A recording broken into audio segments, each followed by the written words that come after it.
बिस्मिल्लाहिर्रहमानिर्रहीम। आज हमने जो पढ़नी है वो हमने पढ़नी है मैंडिबल।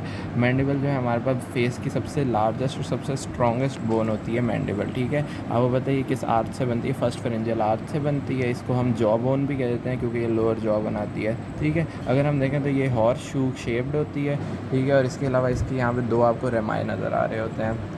एक्सटर्नल फीचर्स की अगर हम बात करें तो एक इसकी बॉडी हो जाएगी और दो इसके रैमस हो जाएंगे। सबसे पहले बॉडी की बात करें तो दो इसकी सर्फेसेस हो जाएंगी, एक इसकी आउटर सरफेस, एक इसकी इनर सरफेस। एक हमारे पास इसका अपर बॉर्डर और एक इसका लोअर बॉर्डर। इसके अंदर अगर हम रैमस की बात करें तो रैमस की भी दो सरफेस होंगी, एक इसकी लैटरल सरफेस हो जाएगी, एक इसकी मीडियल सरफेस हो जाएगी। एक और बॉर्डर देखें तो एक इसका अपर बॉर्डर हो जाएगा, एक इसका लोअर बॉर्डर हो जाएगा, एक इसका एंटीरियर बॉर्डर हो जाएगा, एक इसका पोस्टीरियर बॉर्डर हो जाएगा। और रैमस के अंदर आपको दो प्रोसेसेस भी होते हैं, एक कोरोनाइड प्रोसेस हो जाता है, एक कोरोनाइड प्रोसेस हो जाता है और एक कंडाइलाइट प्रोसेस। पीछे वाला कंडाइलाइट होता है और आगे वाला कोरोनाइड होता है। अब हम अगर आ जाएँ इसकी थोड़ी सी ज़्यादा एक्सप्लेनेशन पे तो आउटर सरफेस की अगर सबसे पहले बात करें तो यहाँ पे आपके पास ना जब वो डेवलपमेंट हो रही होती है ना तो दो अलग अलग बन रही होती हैं ये मैक्सिलरी सॉरी मैंडिबुलर प्रोसेसेस से, तो आपके प्रोमिनेंसी से। तो यहाँ पे अब आपके पास ये जो मैंडिबल्स दोनों आके मिलती हैं ना, ठीक है। तो यहाँ पे आपके पास ये जो ना जिस जगह पे मिलती हैं इसको आप कहते हैं सिम्फाइसिस मेंटी, ठीक है। सिम्फाइसिस मेंटी क्यों? क्योंकि आपके पास ना बिल्कुल बीच में आके मिल रही हैं और चिन वाली जगह पे, इसलिए सिम्फाइसिस और मेंटी। उसके बाद अगर हम देखें तो सिम्फाइसिस मेंटी के अंदर ना आपको यहाँ पे एंड में ना यहाँ पे एक ट्रायंगुलर रीजन ये नज़र आता है, इसको आप कह देते हो मेंटल प्रोट्यूबरेंस, ठीक है। उभार सा होता है ये आपके पास ट्रायंगुलर, इसे आप मेंटल प्रोट्यूबरेंस कह देते हो। इसके अंदर अगर आप लाइटल साइड पे देखो तो एक गेट आपको ट्यूबरकल्स से नज़र आते हैं। ये जो ट्यूबरकल्स हैं ना इनको आप कह देते हो मेंटल ट्यूबरकल्स। उसके बाद उन्होंने कहा यहीं पर आप अगर देखें तो आपको यहाँ पर ना ये मेंटल फोरामेन नज़र आता है, ठीक है। ये मेंटल फोरामेन होता है, यहाँ पे भी होता है और ये यहाँ पे भी होता है। ये मेंटल फोरामेन का लेवल आपको आना चाहिए किधर होता है आपके पास? पहला और दूसरा जो प्रीमोलर टीथ्स होते हैं ना उनके लेवल पे होता है ये आपके पास मेंटल फोरामेन।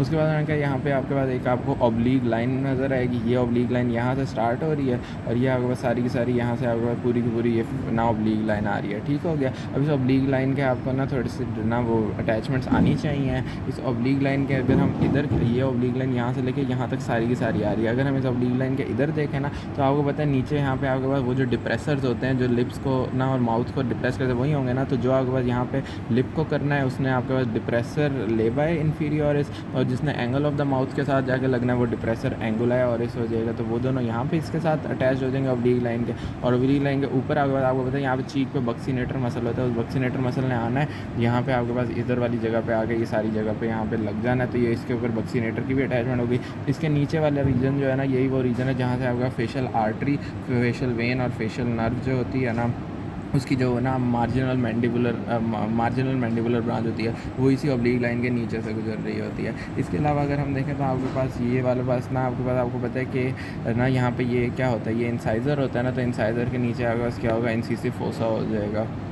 यहाँ तक आपके आउटर सरफेस कंप्लीट।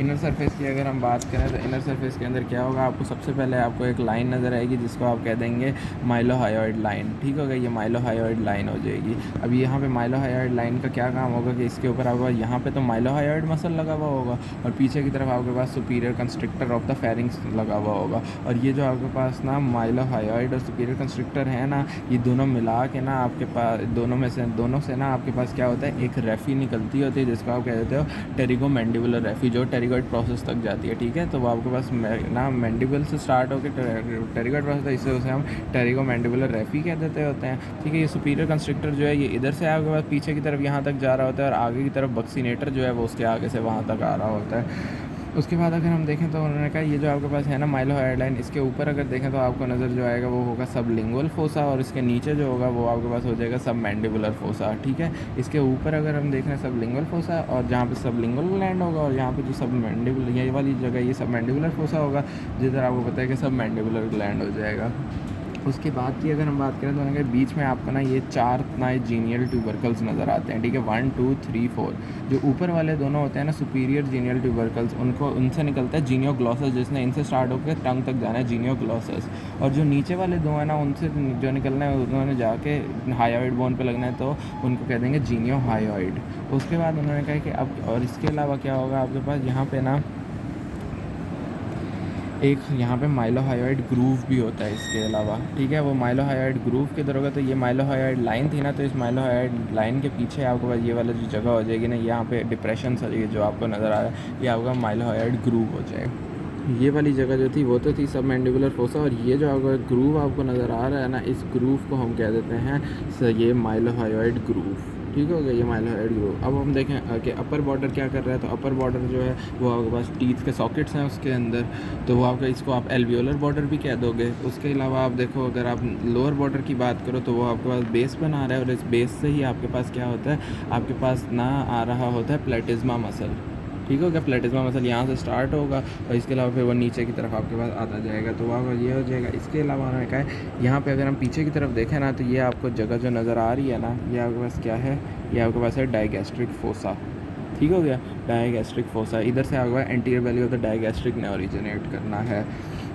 उसके बाद एक इसका क्लिनिकल पॉइंट आप याद रखिएगा कि आपके पास ना जो थर्ड मोलर टीथ होता है ना, और जो आपके पास जो ये थर्ड मोलर टीथ है, और पीछे की तरफ ही देखें अगर थर्ड मोलर टीथ और ये माइलोहायोइड लाइन, इसके बीच से आपके पास यहाँ वाली जगह से ना लिंगुअल नर्व गुजर रही होती है। तो अगर थर्ड मोलर टीथ टूट जाए तो आपका लिंगुअल नर्व की डैमेज हो सकती है। यहाँ तक हमने कर ली बॉडी कंप्लीट। उसके बाद अगर हम देखें रैमस की बात, तो रैमस की हमने पहले हम बता चुके हैं सर्फेसेस, बॉर्डर्स और प्रोसेसेस। तो उसके अंदर अगर हम लैटरल सर्फेस की बात करें तो ये आपके पास जो है बिल्कुल फ्लैट सी है। ठीक है, इसके ऊपर आपको लेकिन ना इसके पोस्टीरो इन्फीरियर पार्ट जो है ना, यहाँ पे आपको इसकी काफ़ी ज़्यादा रिजेस ऑब्लिक रिजेस नज़र आ रही होती हैं। ठीक है, यहाँ पे आपका मसल जो मेनली लगा होता है वो होता है मैसेटर मसल। ठीक है, और उस मैसेटर मसल की आपके पास ना जो अटैचमेंट है ना, उसी की वजह से ना आपके पास यहाँ पे ये ऑब्लिक रिजेस बनी हुई होती हैं।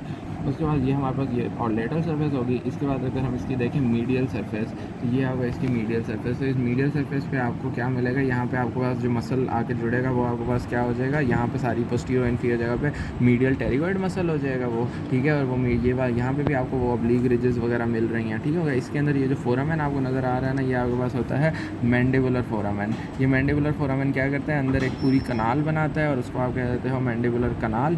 ठीक हो गया। अब इस मैंडिबुलर फोरामेन के ऊपर वाली ये जो जगह है ना, ये वो जगह है जहाँ से आपके पास ये साइड से maxillary artery external carotid artery से बन रही है ना, तो वो यहीं से आपके पास मैक्सिलरी आर्टरी गुजर रही होती है। अब वो आपके पास क्या होता है कि मैक्सिलरी आर्टरी यहाँ से गुजर रही है, इसके अलावा यहाँ से आपके पास ना इन्फीरियर एल्वियोलर नर्व्स और वेसल्स ने इस मैंडिबुलर फोरामेन से गुजर के मैंडिबुलर कनाल में जाना होता है। उधर से आपके पास ये कहाँ खुलता है, ये खुलता है आगे की तरफ, ये जो मेंटल फोरामेन था ना यहाँ से खुलता है, और इधर से जब वो निकलती हैं ना तो वो आपके पास बन जाती है मेंटल नर्व्स एंड वेसल्स। ठीक हो गया। इसके अलावा आपके पास यहाँ पे ना माइलोहायोइड ग्रूव जो था, इसमें से क्या जाती हैं, इसमें से जाती हैं माइलोहायोइड नर्व एंड वेसल्स गुजर के जाती हैं। उसके बाद अगर हम देखें इसका, अब हम अपर बॉर्डर की बात करें तो अपर बॉर्डर हमारे पास क्या करता है, इसके ऊपर एक ये नॉच बनती है जिसको हम कह देते हैं मैंडिबुलर नॉच। ठीक है, और इस मैंडिबुलर नॉच के बारे में ये याद रखना है कि आपके पास ना यहाँ पे बाहर मैसेटर मसल था ना, तो उस तक जाने के लिए जो मैसेटेरिक नर्व और वेसल्स है ना, वो यहीं मैंडिबुलर नॉच से गुजरती होती हैं। ठीक हो गया। उसके बाद अगर हम देखें इसका लोअर बॉर्डर, तो ये लोअर बॉर्डर जो है वो आपके पास क्या एंगल ऑफ मैंडिबल बना रहा होता है। ठीक है, ये एंगल ऑफ मैंडिबल, और ये जो एंगल ऑफ मैंडिबल है ना, ये आपके पास एडल्ट्स में 110 से 120 डिग्री होता है, और आपके पास जो फीमेल्स होती हैं या फिर आपका एल्डर्स, और ये फीमेल नहीं एल्डर्स और ना जो नियोनेट्स होते हैं ना, उनमें 140 डिग्री का होता है। उसके बाद अगर हम देखें पोस्टीरियर बॉर्डर, तो वो थिक सा होता है। और उसके बाद ऊपर प्रोसेसेस को देखें तो आपके पास ना प्रोसेसेस ये जो बन रहा है, ये कौन सा प्रोसेस है, ये आपके पास कंडाइलाइट प्रोसेस है, और ये कोरोनाइड प्रोसेस है। कोरोनाइड प्रोसेस के बारे में याद रखना, यहाँ पे टेम्पोरालिस मसल था ना, वो टेम्पोरालिस मसल ये जो साइड पे करके था वो आपको आएगा और इधर आके इसके ऊपर आके लग जाएगा। ठीक है, ये आपके पास ना रेमस के एंटीरियर सुपीरियर पार्ट पे अपवर्ड प्रोजेक्शन जो कोरोनाइड प्रोसेस है वो, इसको आप क्राउन्स बीक भी कह देते हैं, क्योंकि ये क्राउन्स की बीक की तरह की, क्राउन्स नहीं सॉरी क्रोज बीक, ठीक है, क्रो की बीक की तरह की होती है, तो इसके ऊपर टेम्पोरालिस मसल ने आगे लगना होता है। ये जो है आपका ये नकल लाइक होता है आपका कंडाइलाइट प्रोसेस। ये पोस्टीरियर सुपीरियर पार्ट जो होता है इसका एक होता है हेड। ठीक है, ये हेड जो है जाके क्या बना रहा होता है, TMJ टेम्पोरोमैंडिबुलर जॉइंट बना रहा होता है। इसकी एक होती है नेक। ठीक है, ये नेक जो है बिल्कुल हेड के नीचे ही कंस्ट्रिक्शन होती है, और ये नेक इंपॉर्टेंट है बिकॉज ये आपके पास क्या बना रही होती है, अंदर की तरफ देखें तो यहाँ पे ये फोविया बना रही होती है, जिसको आप टेरिगॉइड फोविया या फिर टेरिगॉइड फोसा कह देते हैं। ठीक है, और उसके बाद ये टेरिगॉइड फोसा हो जाता है, और यही आपके पास ये क्या है, इसकी ये एंटीरियर सरफेस जो है ना, इसके ऊपर ही यहाँ पे ये टेरिगॉइड फोविया है, ये जिधर आके आपके पास लगता है लैटरल टेरिगॉइड मसल। ठीक हो गया, ये लैटरल टेरिगॉइड मसल इधर आके लगता होता है। इसके अलावा इस नेक की आपके पास अगर आप नेक की मीडियल सरफेस की बात करें ना, तो इधर से आपके पास गुजरती होती है ऑरिकुलो टेम्पोरल नर्व। ठीक है, तो आपको अगर इसकी डैमेज हो जाए तो ऑरिकुलो टेम्पोरल नर्व डैमेज हो सकती है। अगर आखिरी बात आ जाती है कि इसके ना एज डिटरमाइनिंग फैक्टर्स कौन कौन से हैं, तो आपके पास ये जो मेंटल फोरम है ना, पहला ये है। बच्चों के अंदर क्या होता है कि आपके पास ना ये ना इस बिल्कुल ऊपर की तरफ का होता है, ठीक है। बड़ों के अंदर क्या होता है कि आपका जो एल्डरली होता है ना, उनमें ये नीचे की तरफ से आ जाता है। और एडल्ट में तो आपको पता है कि ये तो आप इस तरह एज इससे फाइंड कर सकते हैं। दूसरा एंगल ऑफ मैंडिबल का मैं पहले बता चुका हूँ कि बच्चों और बड़ों में 140 का होता है, और एडल्ट्स के अंदर ना आपके पास जो ना जवान लोग हैं उनके अंदर 110 से 120। तो दूसरा ये एज डिटरमाइनिंग फैक्टर होगा। और तीसरा आपके पास जो ये एल्वियोलर वाटर है, इसमें सॉकेट्स जितने जितने बढ़ते जाएंगे ना, उतने दांत भी लगते जाएंगे, तो वो भी आपका एज डिटरमाइनिंग फैक्टर होता है। तो ये आपका मैंडिबल ख़त्म होगी। Thank you.